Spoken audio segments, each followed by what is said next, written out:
Una veglia di preghiera nella chiesa dedicata a San Michele per cercare conforto a un dolore grande e inspiegabile, la morte di Azzurra Breda. L'appuntamento è per lunedì alle 19, quando tutta la comunità di Sant'Angelo di Piove di Sacco si stringerà alla famiglia della giovanissima, 13 anni appena, spentasi la mattina di San Silvestro nella rianimazione della pediatria dell'ospedale di Padova per una polmonite fulminante.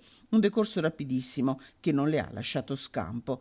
In ospedale era arrivata 3 giorni prima accompagnata dai genitori. Le sue condizioni avevano consigliato il ricovero, ma dal reparto la tredicenne era stata trasferita ben presto in rianimazione. Sul corpo della piccola Azzurra Breda è stata disposta l'autopsia, un esame da cui si attendono le risposte a una morte che resta difficile da accettare. Amava la musica, amava la danza Azzurra. Con i genitori e la sorellina frequentava la parrocchia e tutti la conoscevano. In attesa di conoscere la data dei funerali, lunedì insieme tutti proveranno a stringersi in un abbraccio a una famiglia che ancora non sa spiegarsi il perché.